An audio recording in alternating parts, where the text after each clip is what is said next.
Yeah, let's start off with a round of applause.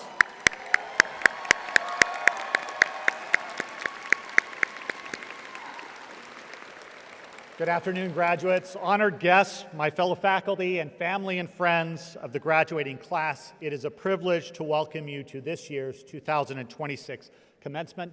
My name is Austin Parrish, and I have the honor of serving as Chancellor's Professor and Dean of the University of California, Irvine School of Law. And this afternoon, we will bestow the Juris Doctor degree or the Masters of Law degree on 185 extraordinary graduating students. They are the class of 2026, and today, yes. Woo.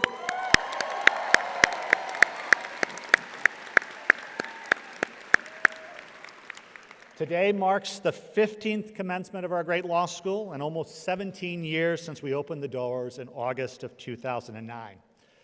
It promises to be an inspiring ceremony. After opening remarks from our Chancellor, Howard Gillman, we will hear from 3 student speakers, and then congratulatory remarks from our student-selected faculty speaker, Professor Seon, and finally, Judge Allison Nathan of the United States Court of Appeals for the Second Circuit has joined us, and she will provide this year's commencement keynote address. Can we have a round of applause for today's speakers?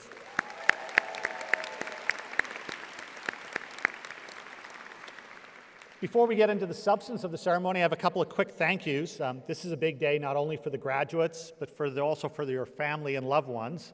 All of us on stage would love to take full credit for this class, but the truth is we're relative latecomers to the game, and the accomplishments we celebrate today are not only of the graduates alone. Behind each and every one of you is a story of family and friends and loved ones. Our graduates' real education was learned long before they arrived here at UC Irvine.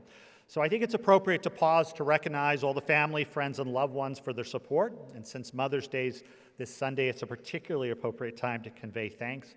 Can the graduates please join me in a round of applause for your friends, family, and loved ones?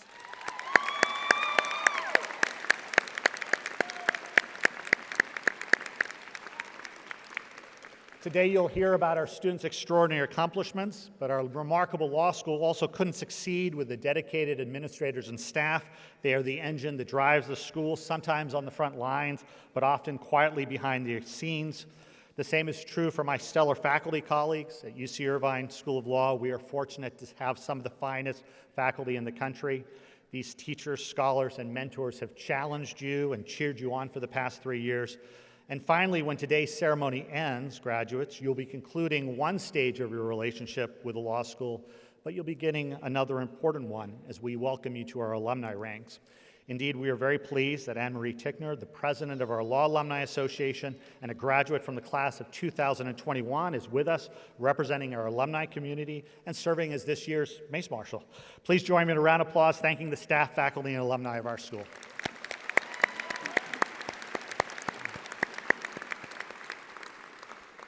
Lastly, before I conclude my introductory remarks, the end of this semester marks the retirement of an extraordinary colleague, Professor Grace Tonner, who will be taking emeritus status. A member of our founding faculty, Professor Tonner has been part of the law school community since the very beginning. She's an outstanding teacher and mentor who's left an indelible mark on our graduates and our community. We don't have time at commencement to appropriately celebrate her achievements, but if you could join me in a round of applause to thank Professor Tonner and congratulate her on her eve of her retirement.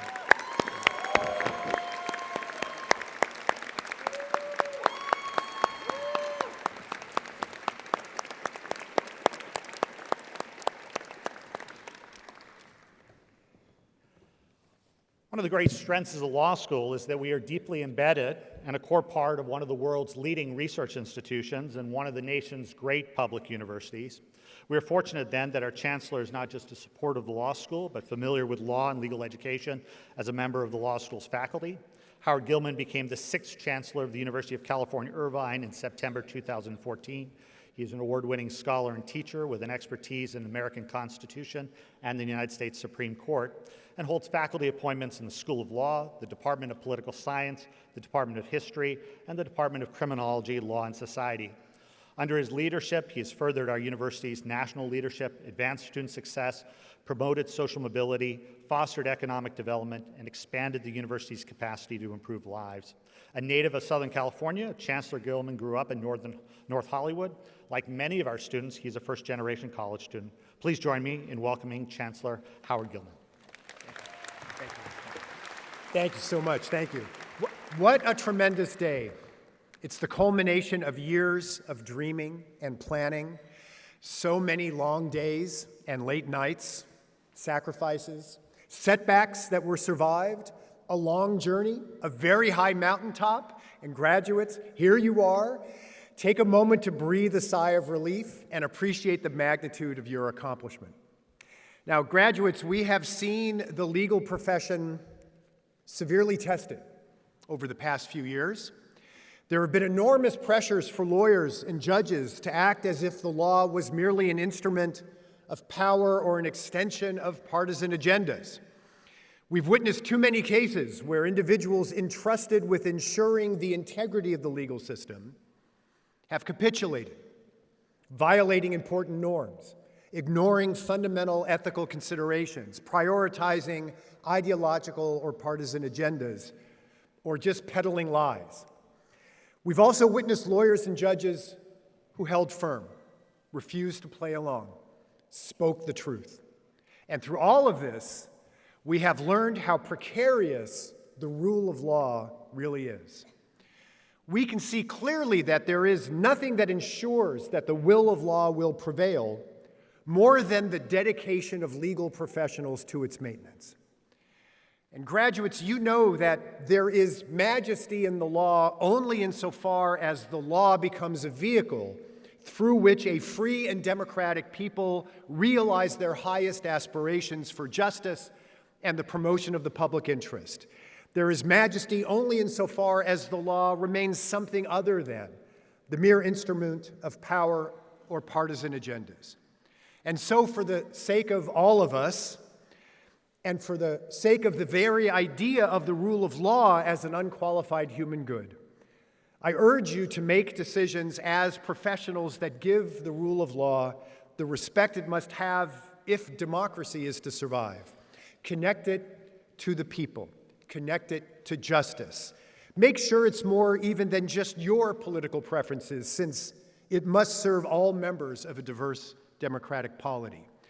We're all counting on you, but we have hope for the future because we know that we can count on you. So congratulations, we're very proud of you, and we wish you all the very best on this wonderful journey.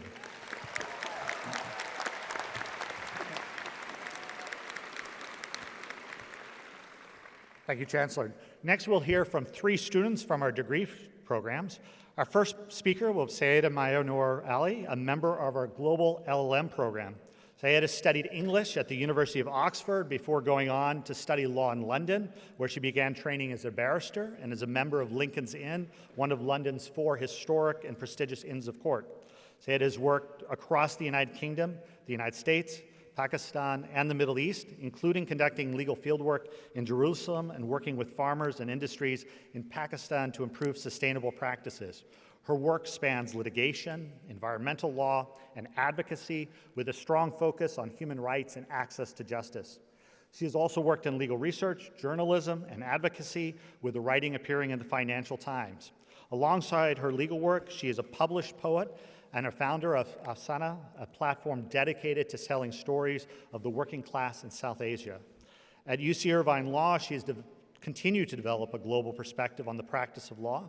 She plans to sit for the California bar exam this summer and hopes to fulfill her long-held dream of qualifying to practice law in both the United Kingdom and the United States. Please join me in welcoming Sayeda Mayanur Ali to the podium.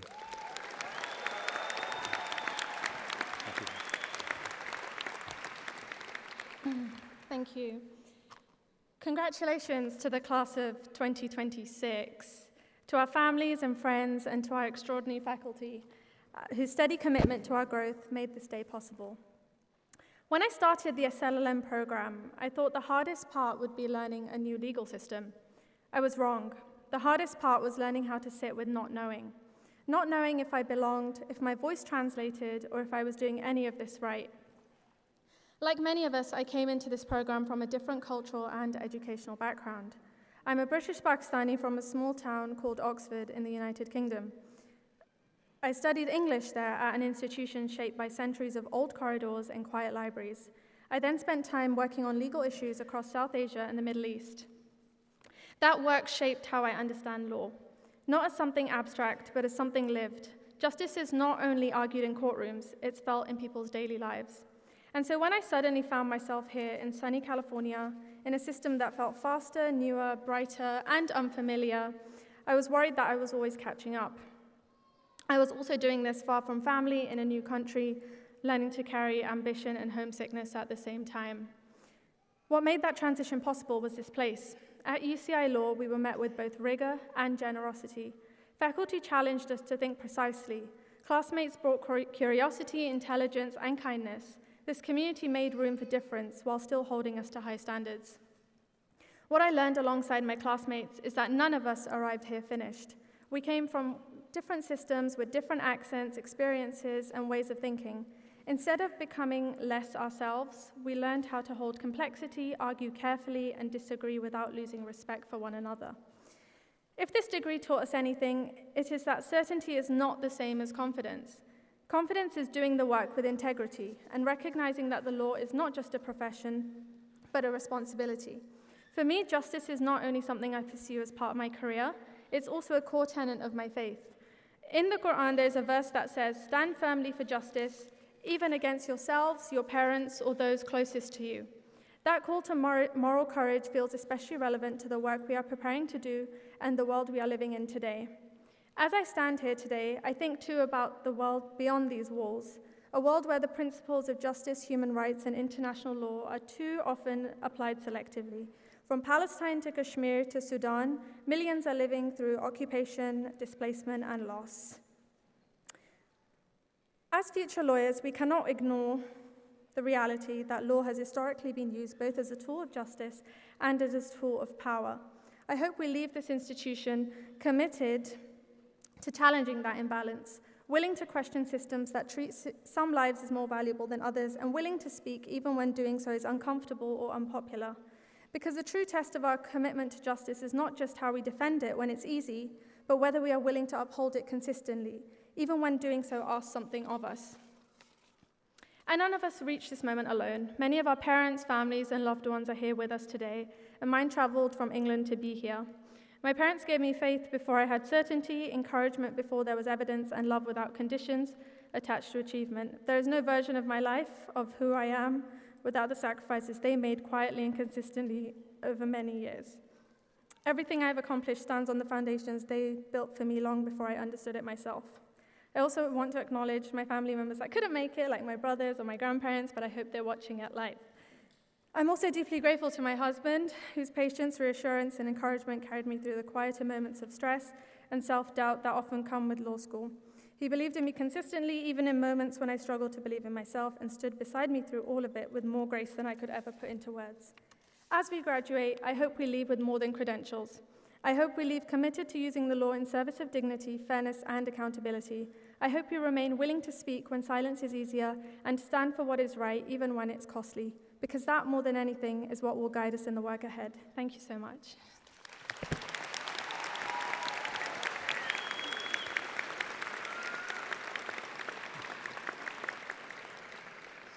Next, I'm pleased to welcome Tina Tran, who is a member of our graduate tax program.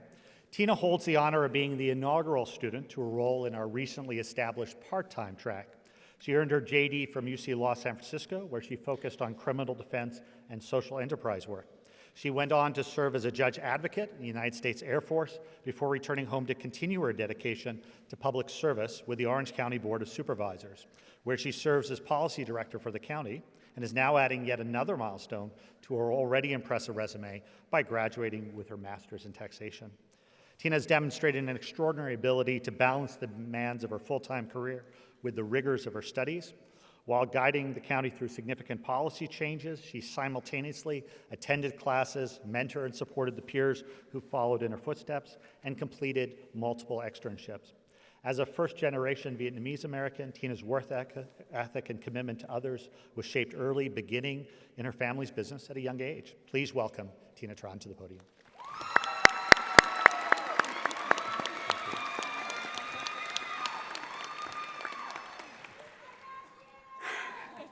I love you too.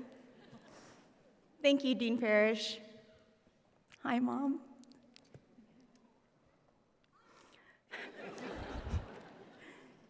Thank you, faculty, family, friends, and my 14 nieces and nephews who came out to the graduation today to celebrate us.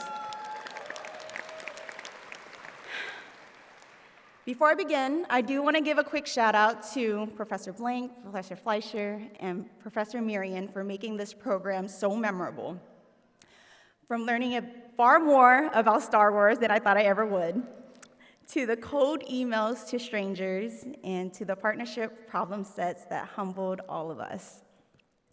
You guys made this degree feel powerful. And to Natasha, you really carried this program. For anyone who has seen the show Suits, she's our Donna. And if you haven't seen the show, you gotta go watch the show. We definitely couldn't have done it without you, so thank you. Now, when people hear that I chose to get an advanced degree in tax law, the common response is usually, why? And honestly, I get it. Tax law isn't sexy. No one makes glamorous movies about subchapter K. No one reads the tax code for fun. So why choose it? I learned it's because I choose hard things.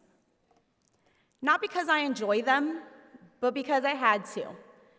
As the dean mentioned, I come from a Vietnamese refugee family. I ran away from home when I was 15, sorry.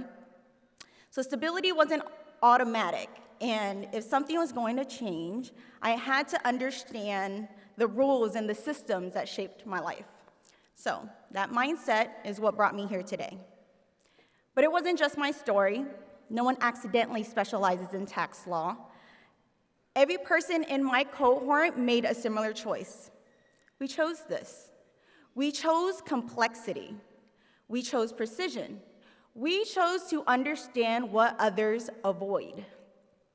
And choosing something hard changes you. It makes you patient, thoughtful, careful.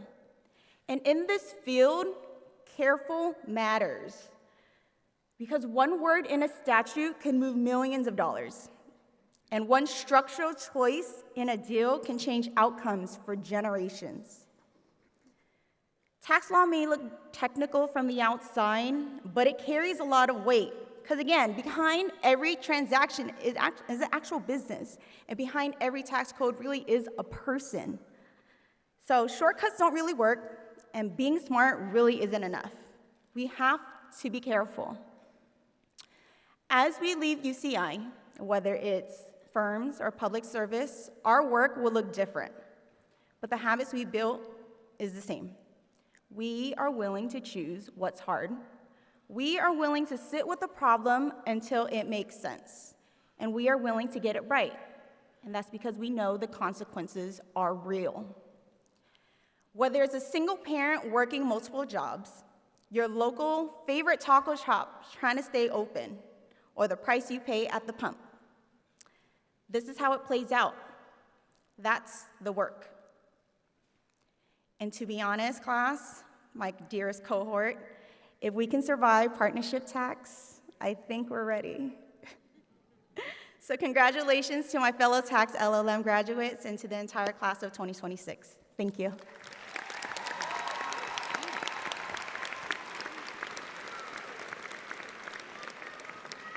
Thank you, Tina. Next, I'm pleased to welcome Ahmed Chana to speak on behalf of our JD students. His legal career will focus on the worker side of employment and labor law after graduating. During law school, he was named Best Advocate as the winner of the 224-225 moot court competition. He was selected as a 2025 Peggy Browning Fellow, and he later served as a bench brief director of this year's moot court board. A founder of Law Students for Justice in Palestine, he served as the organization's president from his 1L through his 3L years, and during his second year, he also served as treasurer of the Muslim Law Student Association. Those contributions were recognized by his peers with the 1L Trailblazer Award in his first year, and then again the 3L Trailblazer Award and the 3L Student Leader Award this year. His peers also bestowed another significant honor by recognizing him with the UC Irvine Law Legacy Award, which is presented annually to graduating students who have gone above and beyond, and someone who's dedicated to the law school's mission and who actively shaped the institution's culture through leadership, mentorship, and service. Please welcome Ahmed to the stage.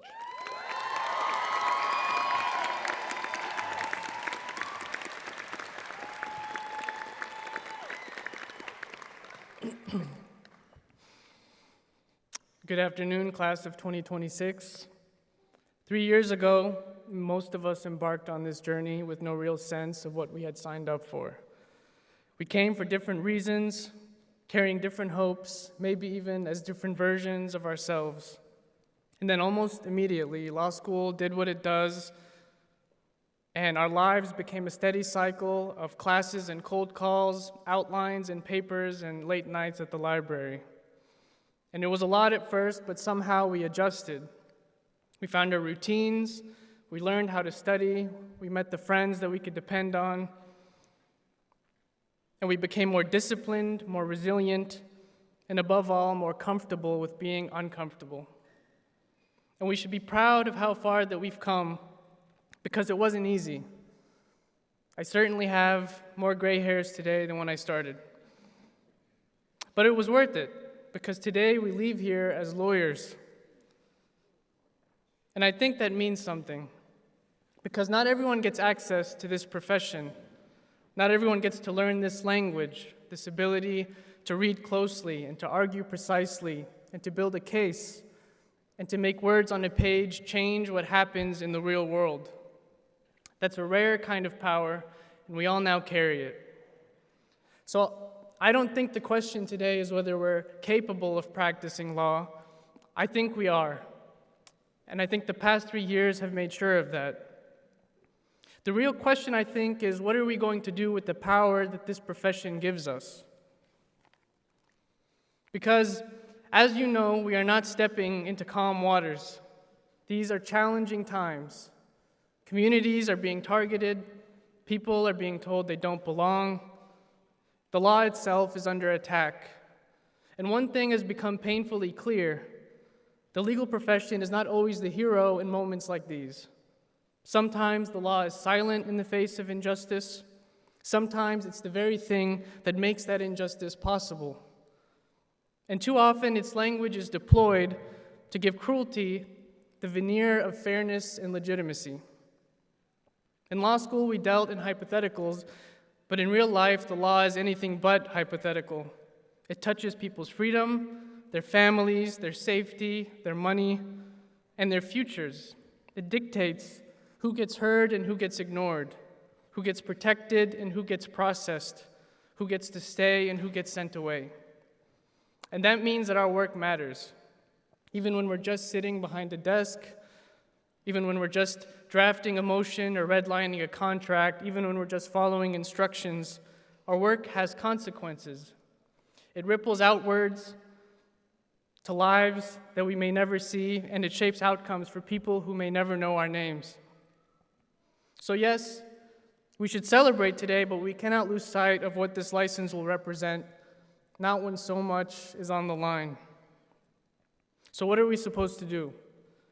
There's no simple answer, of course, but I think there is a baseline, and that is that we should always strive to be the kinds of lawyers who do the right thing even when it costs us.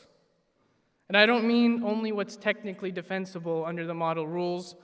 I don't mean only what's lucrative or prestigious or strategically good for our careers. I mean doing what's right in a deeper sense, using this power we've been given with care and with courage, pushing back against cruelty and corruption, serving our communities, and always standing up for what's right, even when it would be easier not to. Because the truth is, we do have choices. Maybe not perfect ones and maybe not easy ones, but choices nonetheless. We can choose who we work for. We can choose what we lend our time and our talents to. And we can choose not to be complicit when we believe something is wrong. And above all, we can choose whether we use the law as a shield for the vulnerable or merely as a ladder for ourselves. Now, none of this means that any one of us has to change the world alone. One person's choice isn't going to magically fix all that's broken. But if enough of us make the hard choice again and again, then I have to believe that those choices can add up. If enough of us stay persistent and brave and unyielding, then maybe we can begin to shift the landscape. Maybe we can make this profession a little more worthy of the power that it holds. So with that in mind, congratulations, class of 2026. We've come so far, and we should be proud of this achievement. But tomorrow, the question remains, what are we going to do with the power that this profession gives us? Each of us will answer that question again and again for the rest of our careers. I hope when those moments come that we will choose well. Thank you.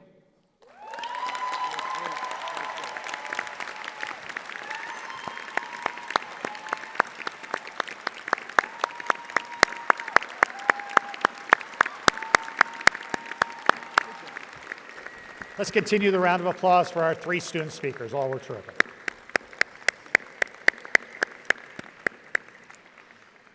Each year, students select a faculty member to speak to the graduating class. This year, that honor goes to Professor Ji-Sun Song, a graduate of Columbia University and its law school, and having received an LL.M. from Georgetown University, Professor Song joined us in 2021 from Stanford, where she was a Thomas C. Gray Fellow.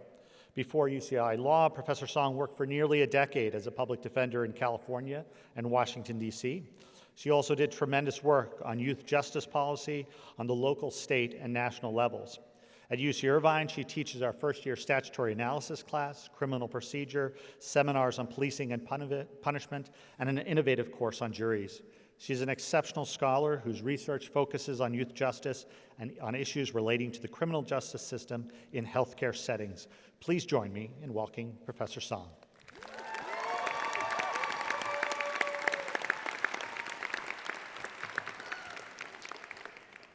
Hello, class of 2026. You know, my first idea for this speech was to make it like class. I even ran this by some of you. I'd hide mics in the audience and call on you, parents and friends. And parents and friends, you should know that some of you were volunteered. But why would I want to do this? Because for me, teaching is a constant dialectic, a conversation between you and me. But relax, everyone, no mics, no cold calls. But I think we can make this at least a little participatory. Students, especially Mod B, Crim Pro, and juries, I'm counting on you, and family and friends, please feel free to join in, and colleagues, you can do whatever you want. But raise your hand if there's something you put off because of law school that you can't wait to finally do.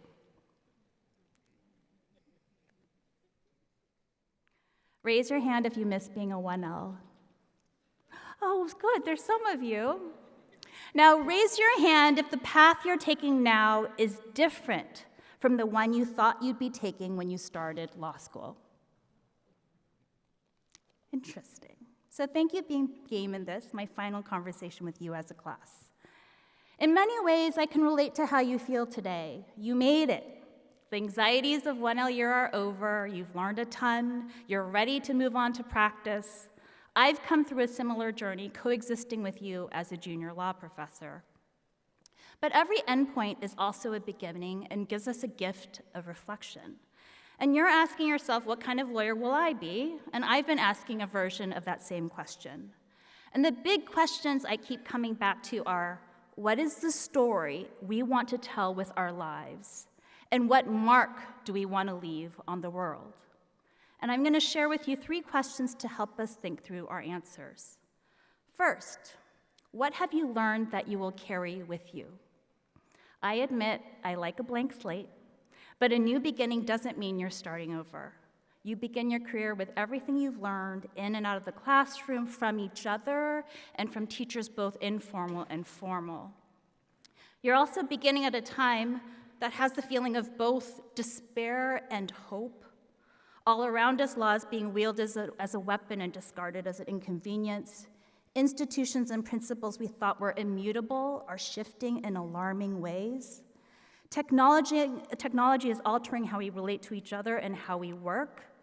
And we hold divergent views on every important aspect of human life, from privacy, the environment, who belongs, and whose voice matters. But you are hope. What you will carry into this changing world from your time here is something that no machine can replicate.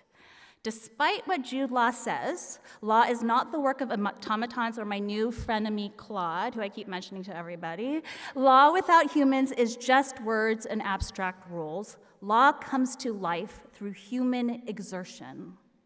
And you are that human element, understanding and explaining the law in context. You have the capacity to look at a legal outcome and ask, is this just? Who is advantaged and who is disadvantaged? Just because the law gives you the power does not mean you should use it. You also are leaving law school a place where you had to sit side by side with people whose views are different from yours. The impulse may now be to forget about those tensions. Instead, I encourage you to think about what you've learned from those conflicts. I do this because, believe it or not, there have been times I've disagreed with you and my colleagues. People don't see eye to eye. That's a fact of life, and that's also a fact of the practice of law. And how you manage that difference is what will set you apart. Second, what parts of you have you missed these past years? Figuring out your story means more than being a lawyer. I want you to recover the parts of you that got set aside during law school.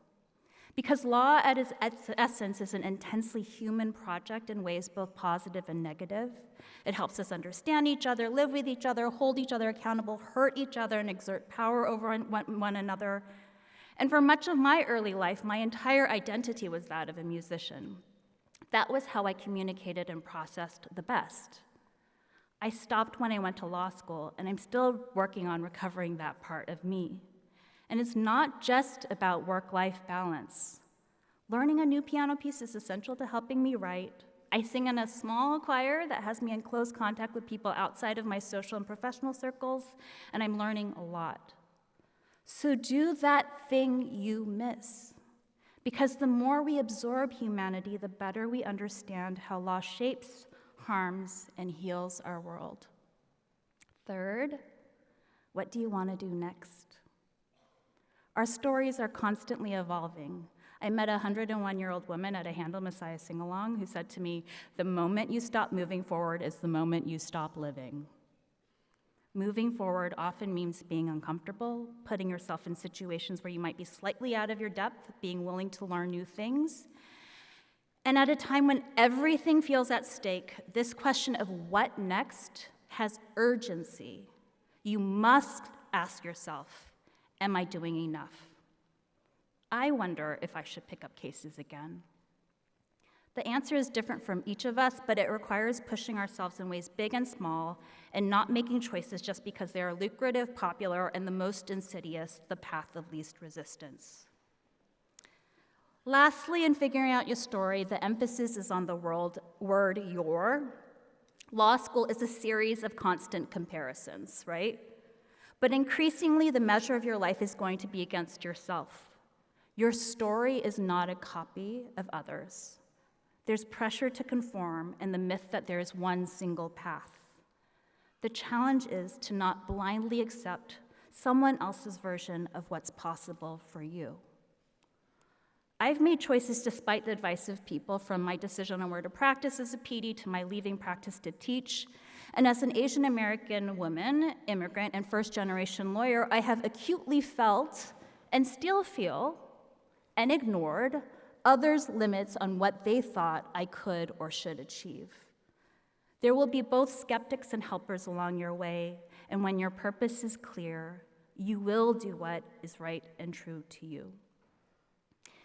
Graduates, take what you've learned, gather all the parts of you, and be singularly you as you fiercely, with clarity and a hefty dose of empathy, approach the future.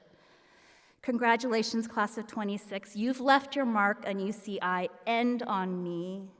I will miss our encounters in the hallways and courtyard. Thank you for conversations that made me laugh, challenged me, encouraged me, and kept me current. I, along with all your teachers and those who love and cheer you on, we can't wait to see the mark you leave on the world and the stories you create for yourselves.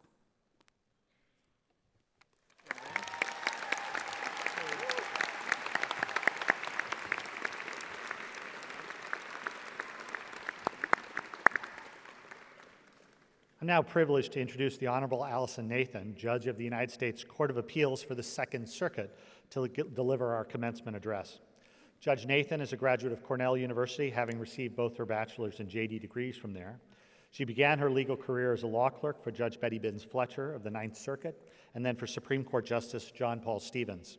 Judge Nathan has had an inspiring and distinguished career in private practice, academia, and government service. While in private practice, she worked for WilmerHale out of both their Washington, D.C. and New York offices, where she was a member of the firm's appellate and Supreme Court litigation practice. She has also served as a visiting associate professor at Fordham Law School and as a Fritz Alexander Fellow at New York University School of Law. She continues to teach as an adjunct professor at NYU. Prior to joining the bench, Judge Nathan worked in state government as special counsel to the Solicitor General of New York. She also served in the White House counsel's office as an associate White House counsel and special assistant to the president. For over 10 years, Judge Nathan served on the United States District Court for the Southern District of New York, where she presided over several high-profile cases. She was elevated to the U.S. Court of Appeals for the Second Circuit in 2022, where she serves today. When confirmed, she became only the second openly LGBTQ woman to serve on any federal circuit court. Please join me with a very warm welcome to this year's commencement speaker, the Honorable Alison Nathan.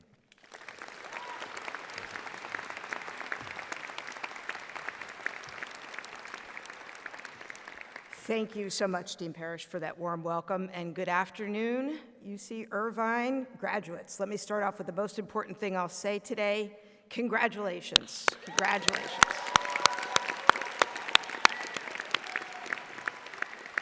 And a big congratulations to all the friends and family here today. You've made a lot of sacrifices for your family members. You've spent 3 years hearing your graduates complain about property and torts, and now you get a lifetime of free legal advice out of it. Or at least you get a lifetime of asking for free legal advice and getting "it depends" in response. I'm so thrilled to share this wonderful day with you all. Now, I know that graduation speeches are usually about big things, right? Following your dreams and overcoming obstacles and self-discovery.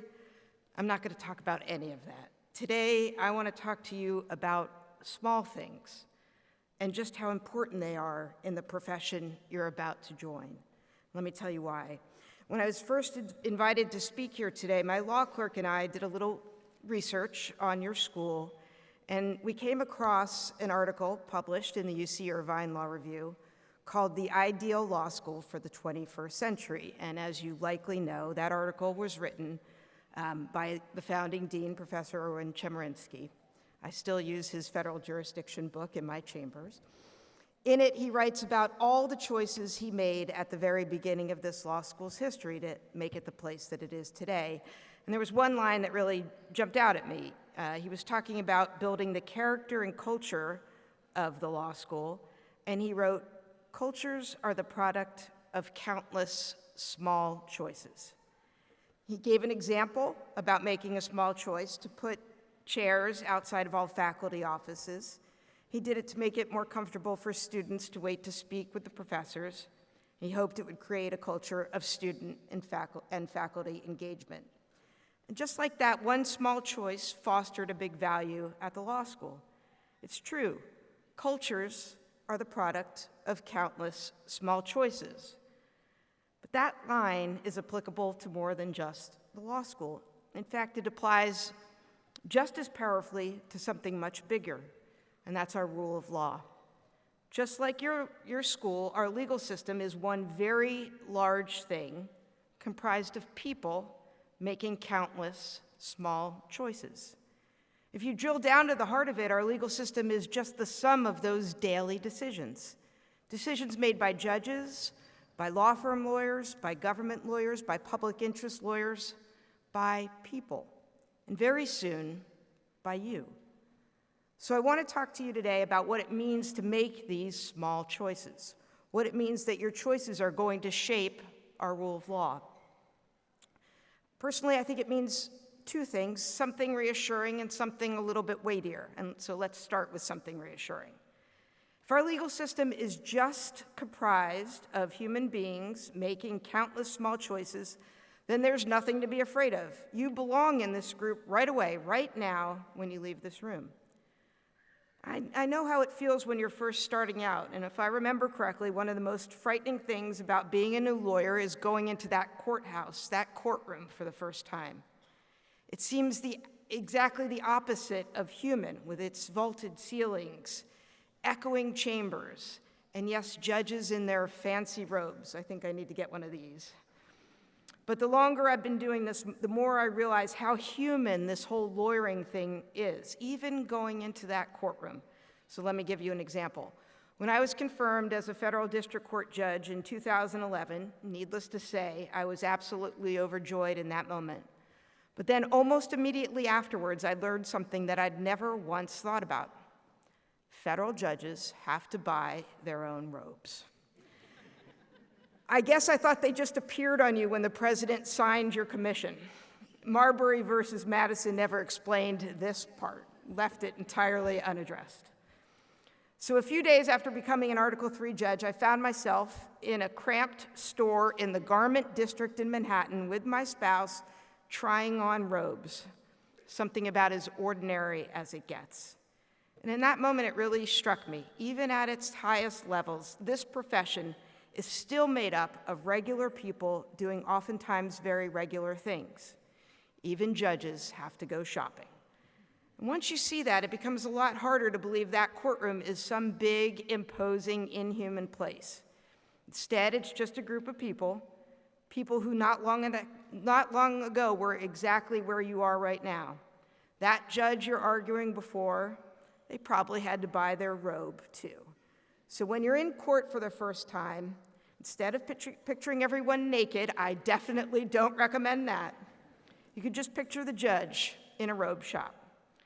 That's more than just a funny detail. It's a small reminder that the profession you're stepping into is deeply human, and you belong, whether or not you feel that just yet. Now, here's one more reassuring thing about becoming a part of a profession that is so deeply human. Imperfections happen.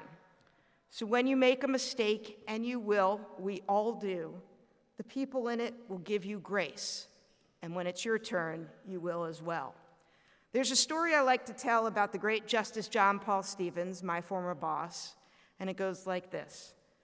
During oral argument at the Supreme Court, one justice asked the oral advocate a question. And the advocate, who was inexperienced and nervous, began his response by accidentally addressing the justice as judge, and the Chief Justice quickly admonished him, and I can only imagine how that felt. But then Justice Stevens leaned forward in his chair, and he said, "Don't worry about it, Counselor. The Constitution makes the same mistake."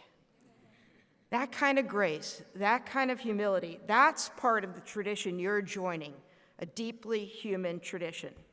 So that's my reassuring message to you. Even if the legal profession feels large and intimidating right now, in the end, it's just a group of people like you, making countless small choices every day. You belong in this profession, in this group, right away. So you should feel confident to take your place, because we need you. There's another thing that I want to tell you about countless small choices, and it is a little more serious.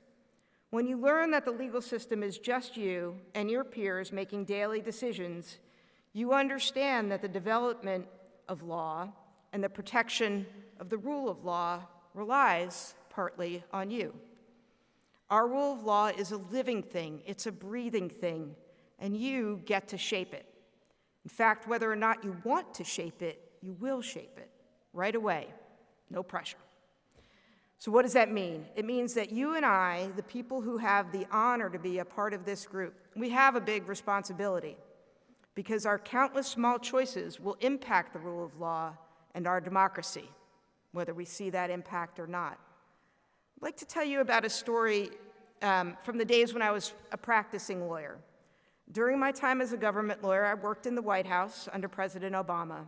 Now, President Obama had campaigned on repealing the Don't Ask, Don't Tell policy, which prohibited gay people from serving openly in the military. And when he came into office, it was part of my job to help figure out how to repeal it, how to meet that promise. There were a lot of moving parts. The administration wanted to act fast, but the military is a big institution, and it told the White House that it needed time to study the issue. So we lawyers were tasked with helping create a new kind of congressional bill, a bill that Congress could pass right away, repealing Don't Ask, Don't Tell, but it wouldn't take effect until the military certified that it was ready to repeal the policy.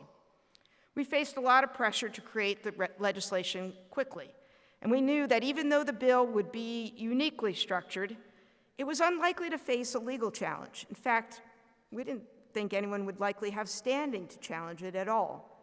But despite the pressures on us to move fast, and even though we doubted that the bill could be challenged, we spent considerable time carefully, deliberately crafting a bill that we believed was lawful and proper in every way. We scrutinized every option. We told policymakers that some of the options were off the table, and our carefulness frustrated many of them. But over and over again, we made the small choice to help draft a document that we were certain was constitutional, not because of the threat of consequences, but because of the responsibility we had as lawyers. Now, you might think, what's the point? Isn't it all about winning in court? And if nobody could challenge the bill, who cares? The point is this: we all have an obligation to make small choices that make our rule of law stronger, even when those choices make our work harder, even when we're under pressure, and even when we're under scrutiny. We could have cut corners and let Congress pass a shaky bill, but we didn't. We had a duty, we thought, to propose something lawful. Because the strength of our rule of law, our democracy, is the product of countless small choices. When your choices are honest, rigorous, and fair, our rule of law becomes more honest, more rigorous, more fair. Now that you are about to become one of those decision makers, and it is a great honor and a great responsibility. So when you leave this room and you enter this community, I hope you remember this: the countless small choices you make as a lawyer, they matter. And when you make those choices, I encourage you to remember the values that you learned right here at this law school: integrity, courage, humility, and rigor. If you do so, you'll have made our rule of law stronger, because this system, it's you. It is the product of the countless small choices you'll make every day. And I believe that having graduated from this great institution, you will make the right ones, even when it's hard.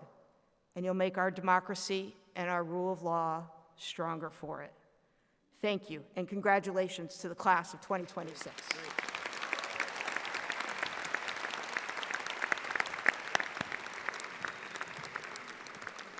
Thank you, Judge Nathan. Now the moment we've been waiting for. Let us now recognize each of our graduates individually. We'll begin with our graduate degree students from both programs, both our graduate programs, and then our JD students. Will the candidates for the degree in our global LL.M program please rise and remain standing?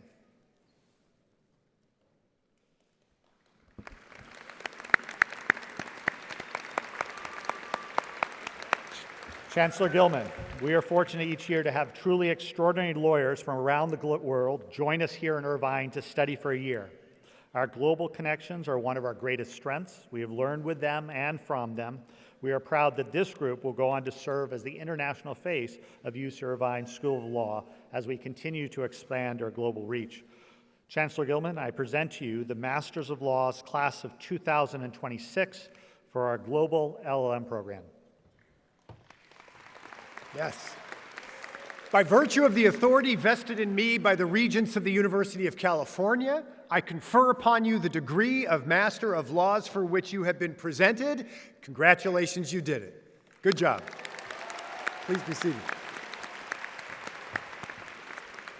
We will now recognize each degree recipient individually. I'd like to ask Executive Director Miriam Zamorodian to join me on the stage to celebrate the graduates of this degree program.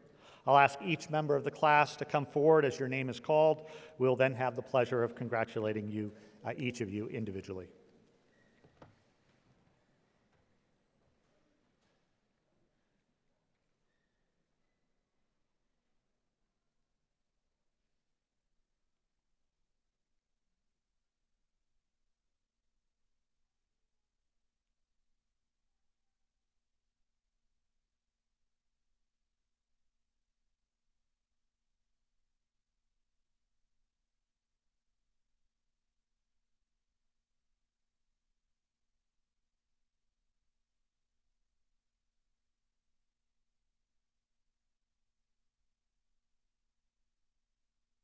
Sotran malis fong vanavuth.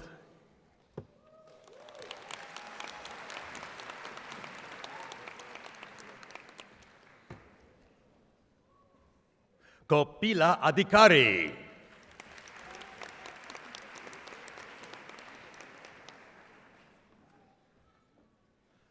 Song Juan Kwan.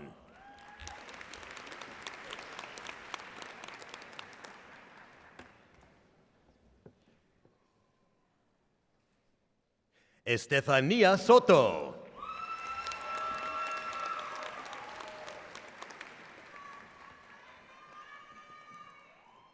Miriam Figueroa.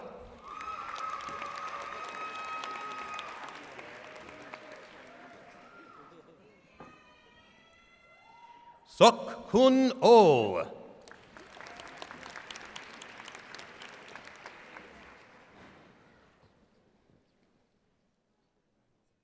Jinho Choi.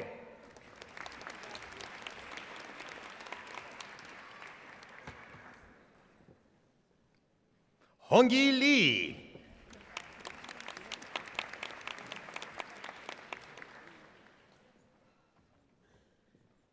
Jiaqi Zhang.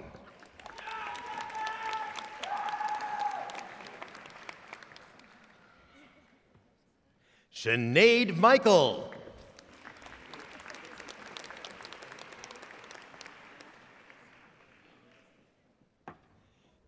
Saida Manur Ali.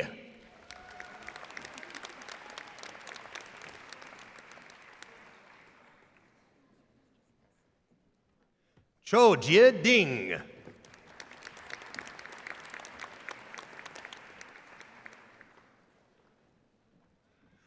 Isabella Consulate Namboyomba.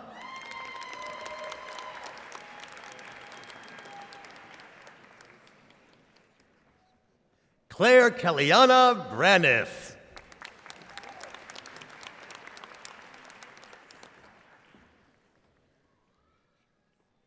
Daniela Chavez Garcia.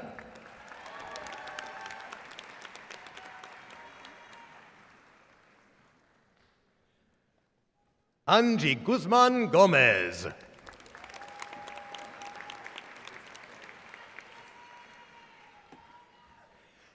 Gila Shakuri.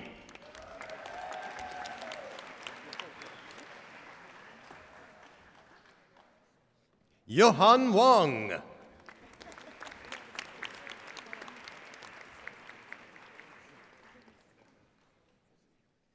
Jong-Yun Lee.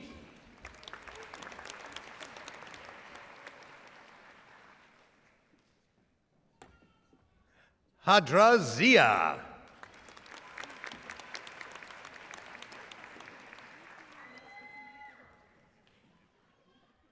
Jinyo Kim.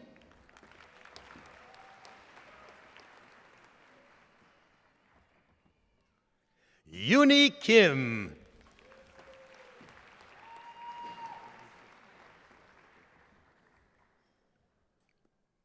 Myung Sim.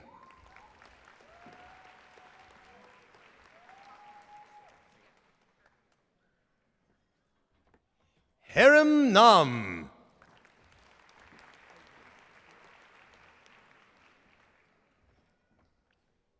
Sun Park.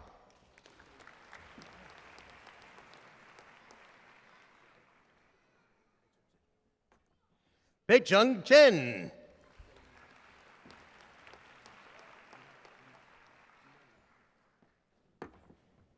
Inha Nam.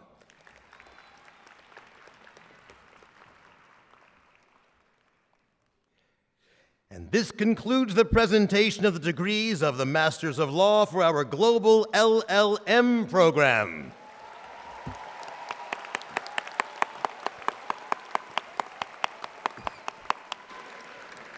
Will the candidates for the degree of the Masters of Law for the Graduate Tax Program please rise and remain standing? Chancellor, yes. Chancellor Gillman, we have one of the finest graduate tax programs in the nation, and this is another exceptional graduating class. We are proud that this group is well prepared for careers as tax attorneys, judges, tax administrators, and policy advocates. Chancellor Gillman, I present to you the Masters of Laws class of 2026 for the Graduate Tax Program. By virtue of the authority vested in me by the Regents of the University of California, I confer upon you the degree of Master of Laws for which you have been presented. Congratulations, you did it.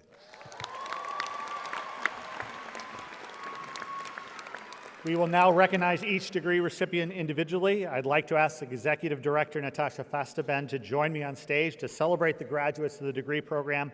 I'll ask each member of the class to come forward as your name is called. We'll then have the pleasure of congratulating you individually.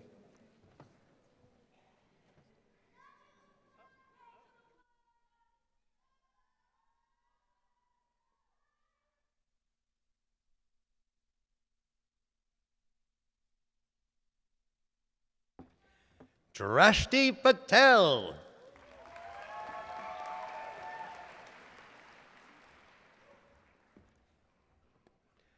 Aliazia Alhamali.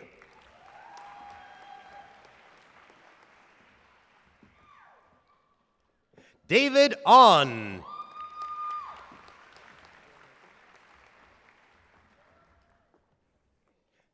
Daniel Kim.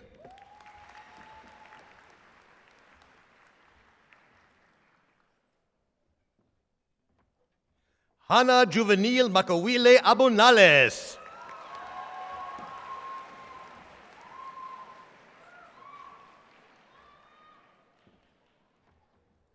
Somi Potawat.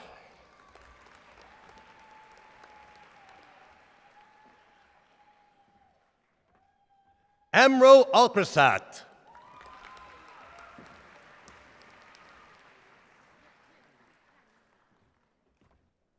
Yani Lee.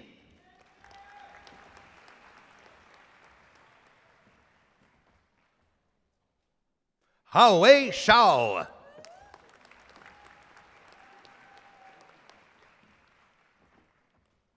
Fenpu Meng.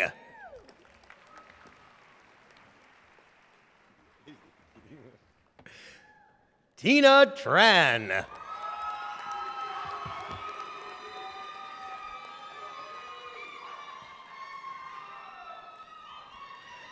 And this concludes the presentation of the degrees of Master of Laws from the School of Law.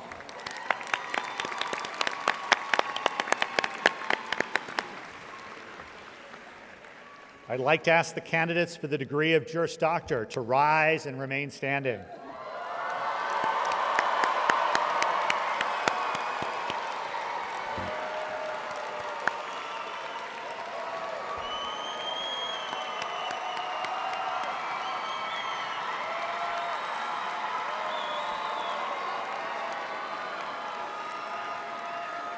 Chancellor Gillman, I present to you the JD class of 2026.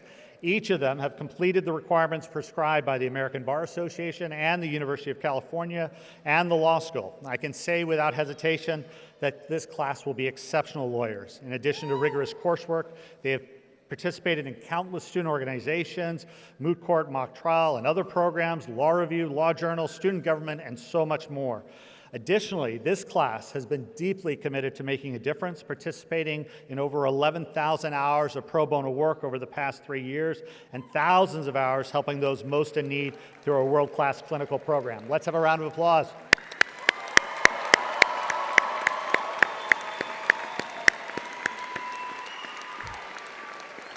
Nearly 1/3 of this class will graduate with pro bono honors or high honors, and many students have made a significant difference impacting our research mission, working hand in hand with our faculty in our centers, our institutes, and programs. Like the LL.M. students that we just celebrated, our JD students have been wonderful partners in creating a law school culture that is vibrant. We pride ourselves on graduating highly skilled, thoughtful, creative, and ethical lawyers who will go on to be leaders.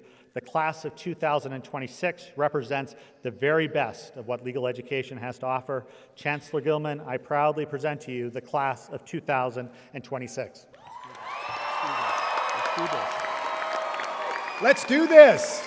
By virtue of the authority vested in me by the Regents of the University of California, I confer upon you the degree of Juris Doctor for which you have been presented. Congratulations, you just graduated law school. Good job.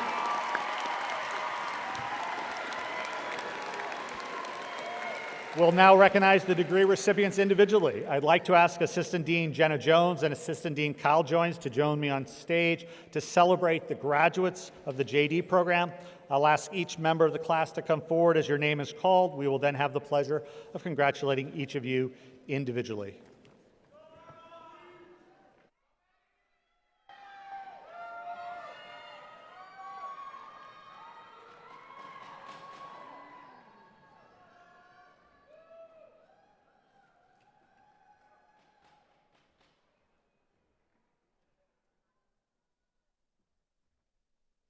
Merima Tricic.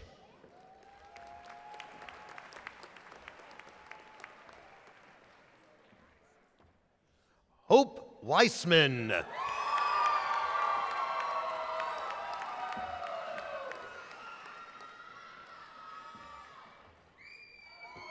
Kelsey Parker.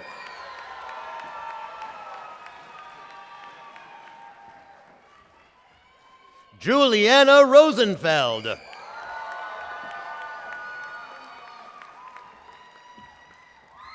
Lindsay Ann Busk.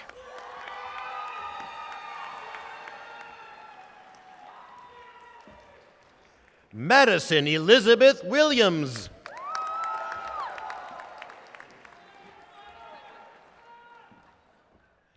Haley Kai Montez.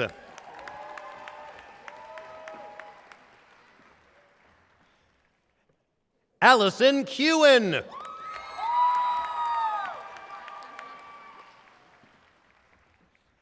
Sanjana Kulkarni.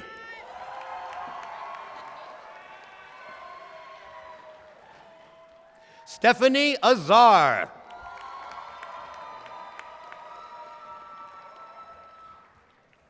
Shannon Chung.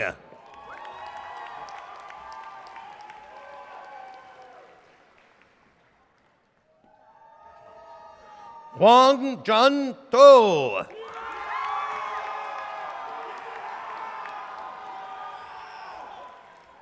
Bonnie Grace Wong.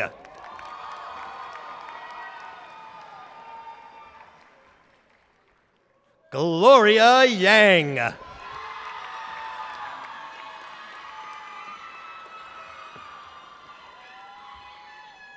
Armand Isakani.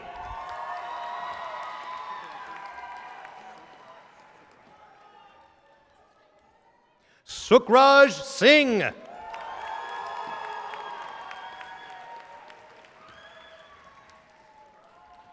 Samir Hafez.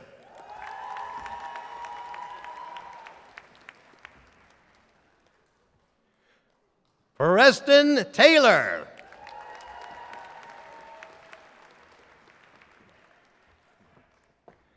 Courtney Eccles.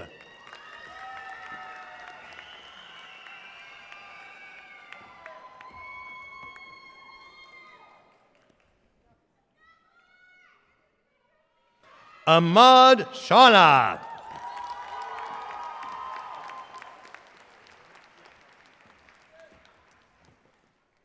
Azad Singh Brar.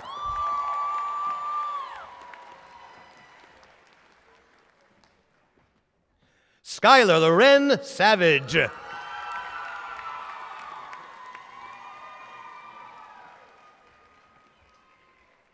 Tyler Anthony Yang.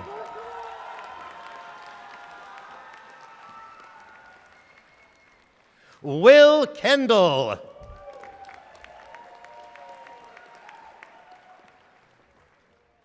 Chloe Bell Young.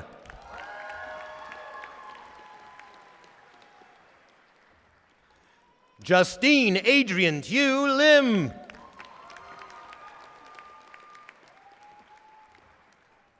Isha Kawadja.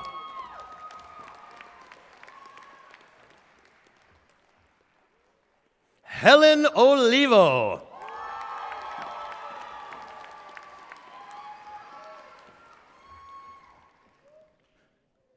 Kristen Mary Henry.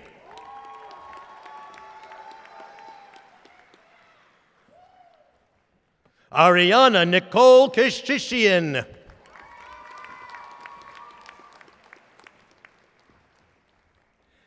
Sydney Custer.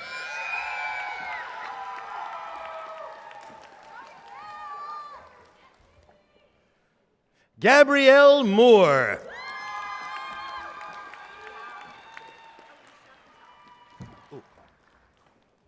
Alicia Patel.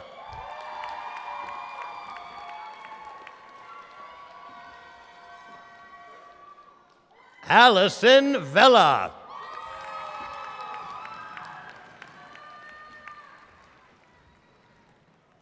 Helena Baum.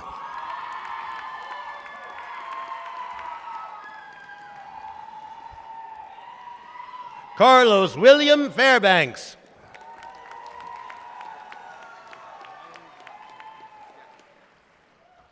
Ryan Jacob Cantrell.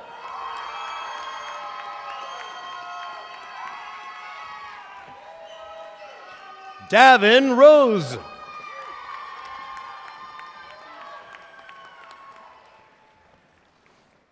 Dave Solis.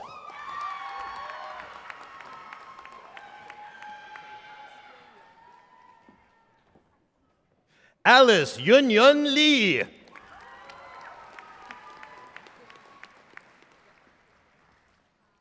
Rachel Sondkar.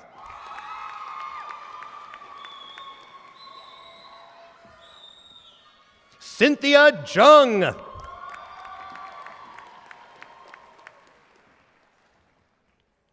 Darla Rose Lovey.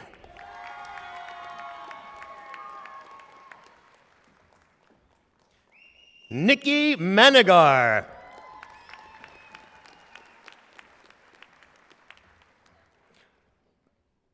Amanda Marie Hamilton.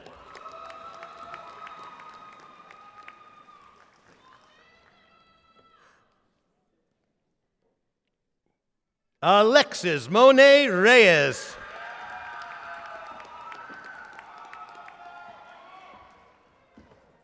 Marley K. Grant.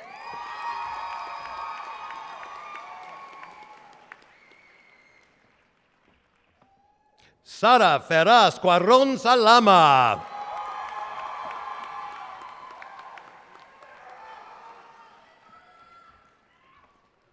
Paulina Farley Kuzmina.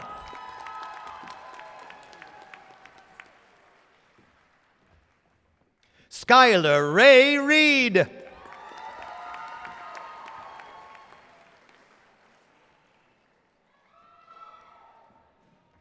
Miracle Olushi Orji.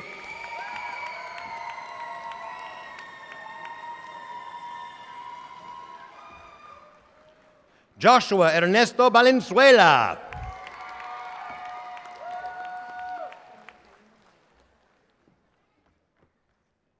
Hatchley Zaned Galindo Moreno.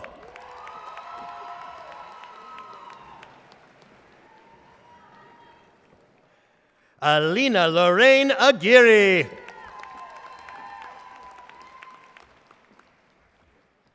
Serapia Kim.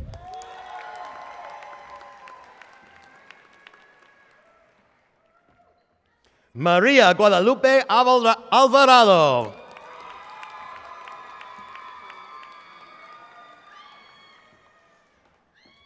Maggie Fong Mazer.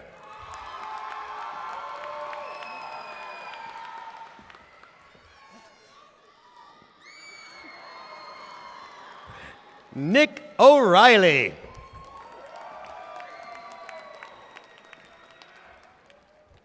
Meng Diao.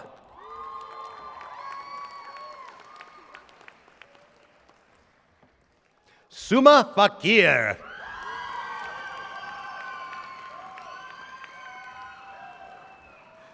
Alicia Sinha.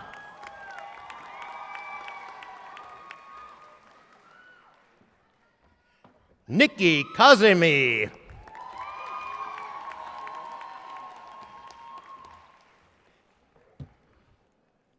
Catherine Lee.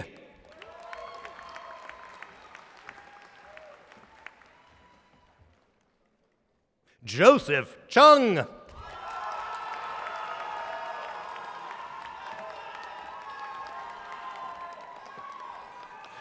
Nicholas Liu.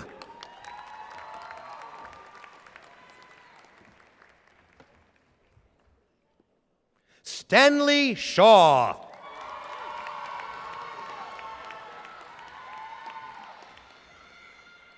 Jasmine Raufi.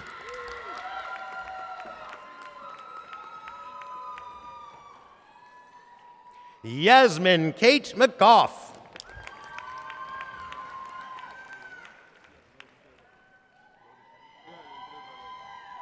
Logan Edward Jernak.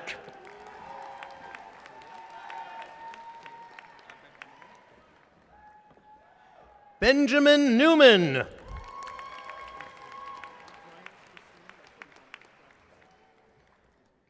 Bryant Christine.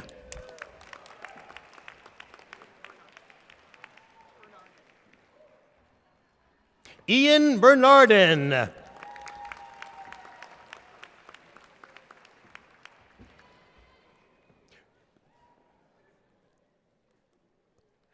Cruz Chaidez.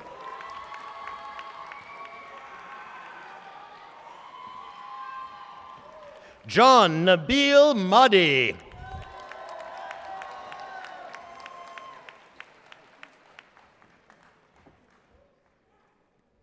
Lisa Lippert.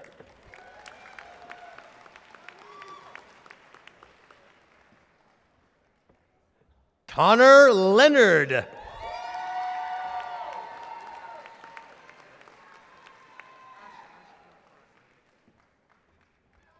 Ash Ashkan Khorasani.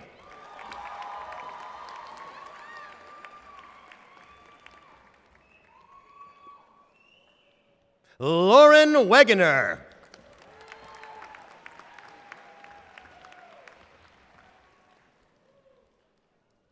Jake Melton.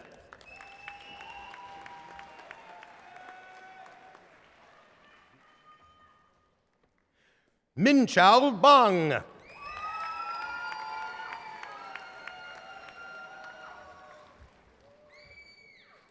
Solon Tan.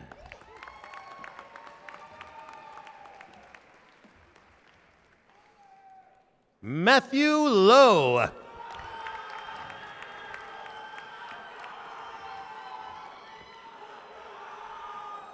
Andrew Pratt.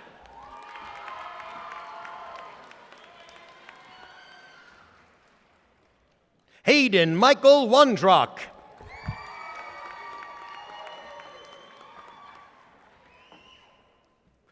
Maverick Silva.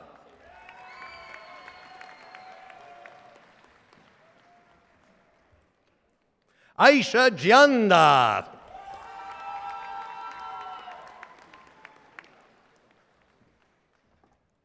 Kingsley Tony Ibunawe.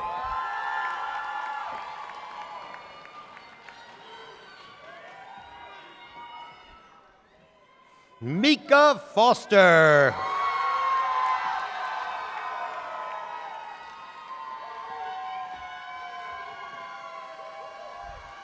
Miles Maxey.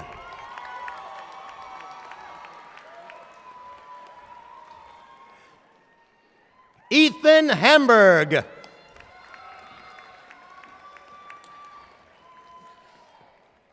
Megan Griffin.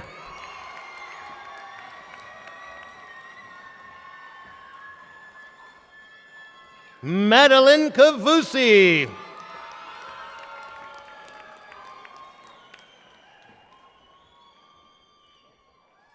Jose Echiona III.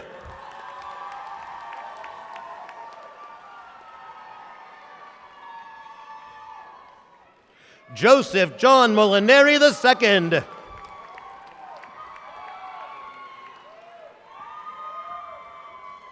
Daniel Leon Ginsberg.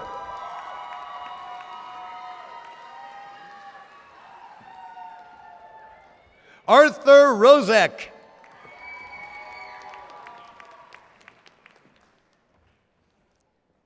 Molly Yanker.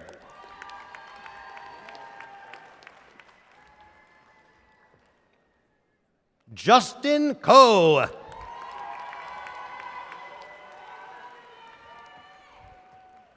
Joseph Cherney.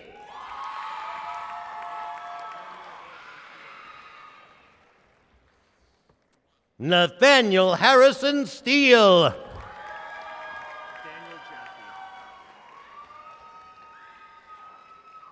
Daniel Jaffe.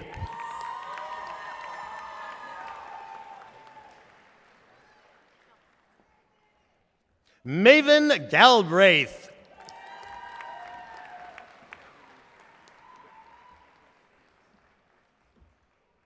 Gavin Reese Repman.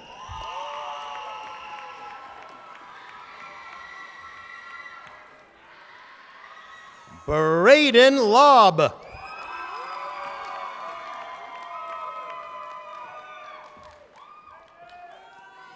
Isaac Rhodes.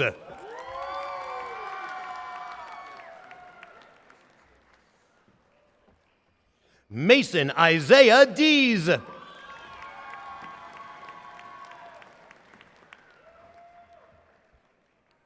Kenneth Brown.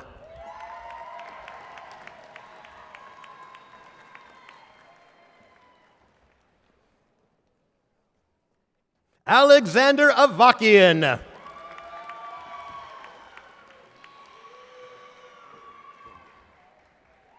Tony Gevorgian.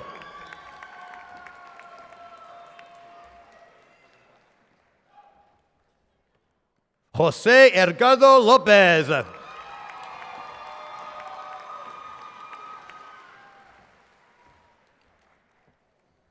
Amar Pal.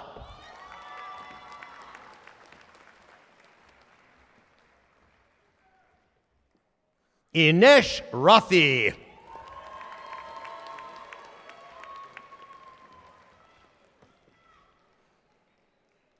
Hector Guevara.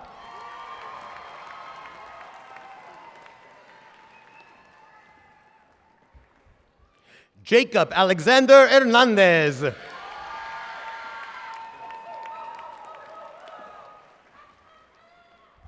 Jefferson Kiton Lee.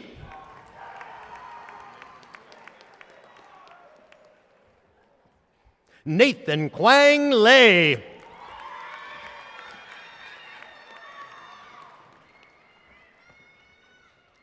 Claire Yang.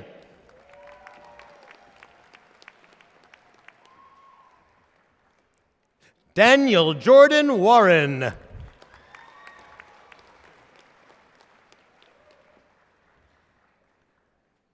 Delara Abbasi.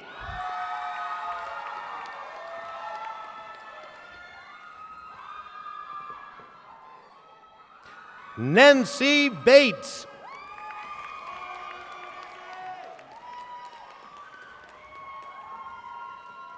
Semi Bear.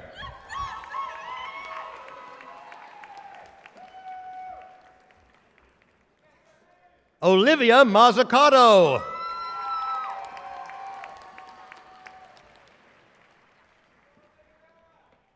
Madeline V. Malikdom.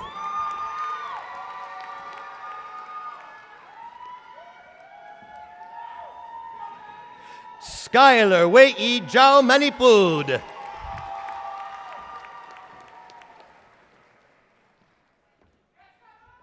Christopher Hanna.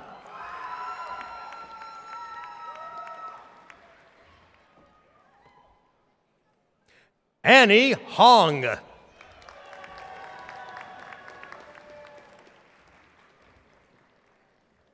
Morgan Chall.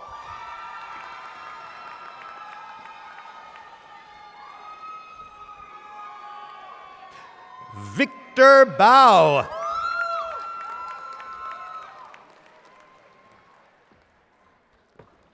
Benjamin Freed.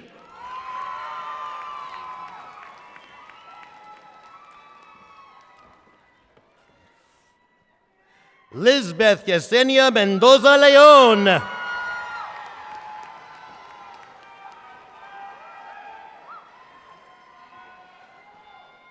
Michaela Ann Gorman.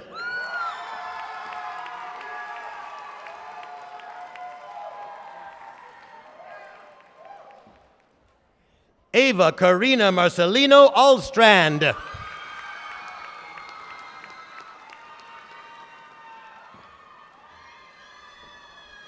Deva Priya Roy.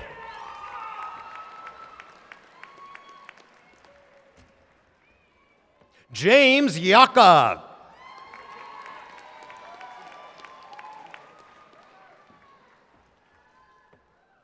Jinyan Shong.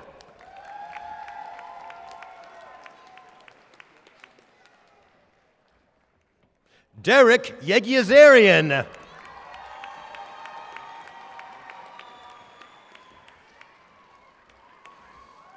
Ethan Kent.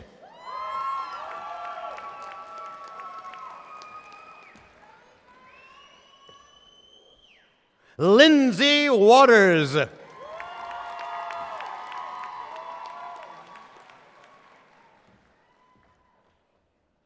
And last but certainly not least, Brian Zavala. Congratulations.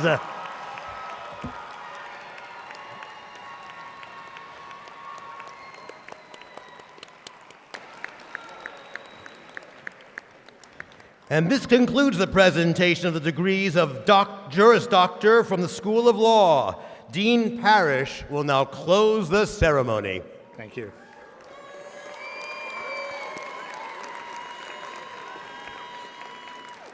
Let's have another round of applause for our graduates. I think there's a competition between this side being louder than this side.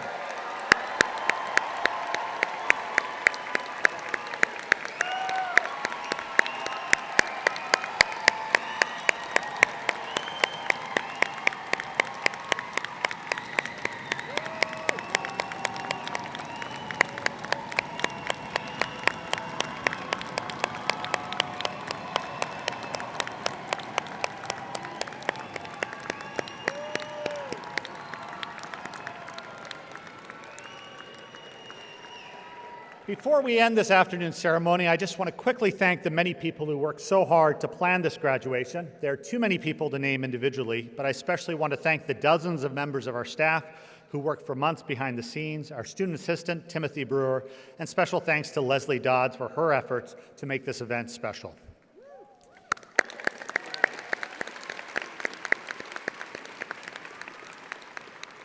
One of the absolute privileges of being the dean is I get the opportunity to close the graduation ceremony, and it's a tradition for the dean to end with some of their own remarks. We've already had so many inspiring speakers who have given you, the graduating class, good advice or reflected on shared experiences. And to be honest, at this point, all the good punchlines are gone, and you don't really need to hear more from a dean. So I'm going to take my time to briefly speak more to the rest of the audience, to the family, friends, and loved ones of the graduates before I quickly end with the graduates. To the loved ones and friends, I think the graduates that are assembled here today are accomplished in so many ways before they arrived here at the law school, and you know that well. So they're so accomplished, in fact, that you might be mistakenly inclined to take their achievements today for granted as something that you become accustomed to. But their success and what they've achieved here in the law school is an incredibly big deal. During the time here, your loved ones not only worked incredibly hard, they spent thousands of hours reading, writing, studying, and learning, but they did much more than that, for which you need to be incredibly proud. Perhaps from today's ceremony, from the work done with our faculty and our clinics, with our centers, our institutes, our pro bono program, and our student organizations, our journals, and other programs, you have an ever so small glimpse of how far-ranging their interests have been and how hard they have worked. And through all these activities and many others, they've trained not only for the beginning of distinguished careers or returning to countries from around the world to continue already illustrious careers, but they are graduating having left their marks both on our communities and on our school. I want to emphasize something else too. Sometimes if you read the news or you listen to some commentators, you might be tempted to believe that law schools and campuses are in crisis from within. For some, often those who have never been to a law school or in a law school classroom, you might believe there's a whole generation of soon-to-be lawyers who for some reason lack confidence in their convictions. That's not been my experience. In fact, just the opposite. Our extraordinary students don't get enough credit for what they've done. This graduating class is absolutely fantastic. They are bright, inquisitive, engaging, incredibly hardworking. Rather than closed-minded or lacking passion, they have been very engaged and eager to learn. And that's true across the hundreds of classes they've collectively taken and the hundreds of events and speakers that bring different perspectives and viewpoints to our law school. The graduates, your loved ones, are incredibly impressive. You should be proud. They are going to go on to be absolutely wonderful lawyers. Our law school is a relatively new school. 17 years ago, it was founded with a bold but distinct mission to graduate ethical and accomplished professionals prepared to practice at the very highest levels of an everly complicated world, but who also, importantly, cared about doing good and supporting others, public service in the broadest sense. Our alumni are extraordinary, and this class is among the very strongest we have graduated. Please join me in congratulating again the amazing class of 2026.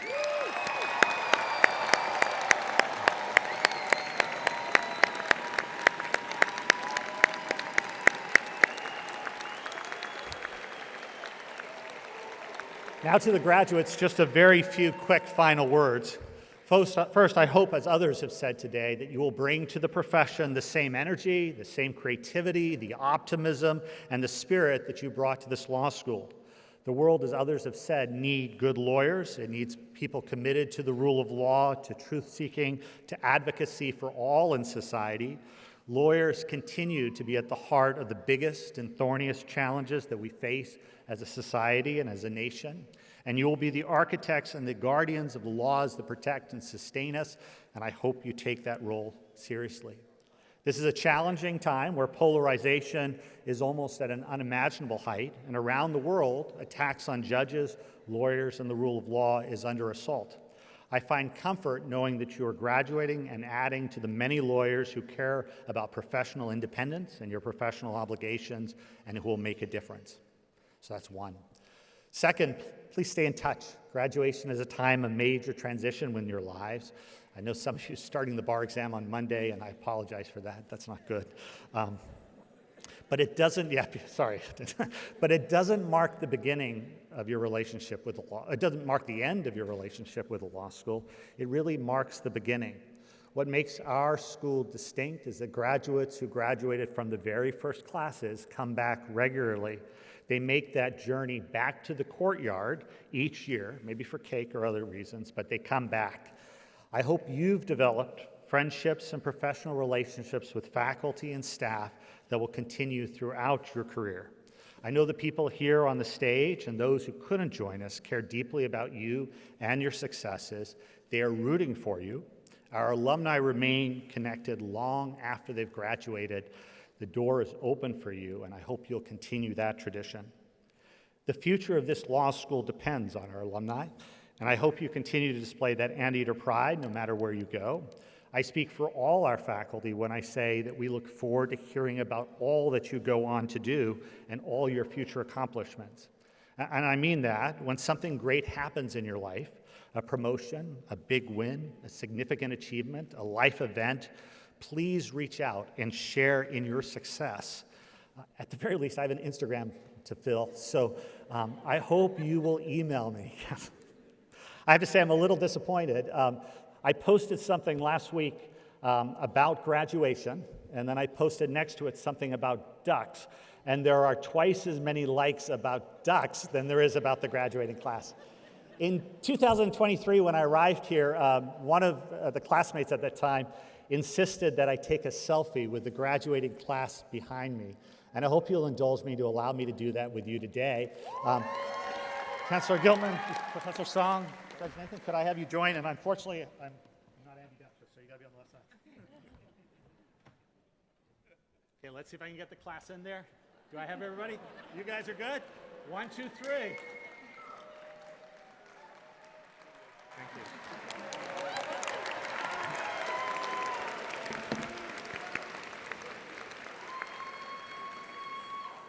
Okay, if that doesn't beat out the ducks, I'm going to be disappointed. Okay. I often end graduation remarks with a quote from a former university president, which I particularly like. That president famously said, "Make no small plans. They are too difficult to achieve, and they are unworthy of your ability." That is true of your talent. Dream big. Among law students, you are rock stars. Don't forget that. And I'm speaking for all that are sitting here on this stage when I say that we are so incredibly proud of all you've done, and we are going to be proud of all that you will continue to do.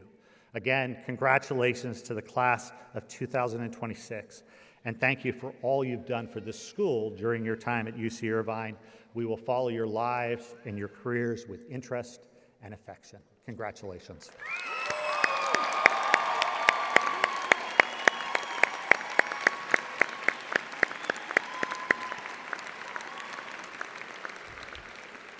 So we now come to the close of our program. Before we end, I want to again extend a special thank you to Chancellor Gillman, Syeda Mayor Noor Ali, Tina Tran, Ahmed Shana, Professor Seon, and Judge Nathan, as well as to Executive Directors Amorodian, Executive Director Fastaben, Dean Jenna Jones, Dean Kyle Jones, for participating in today's ceremony.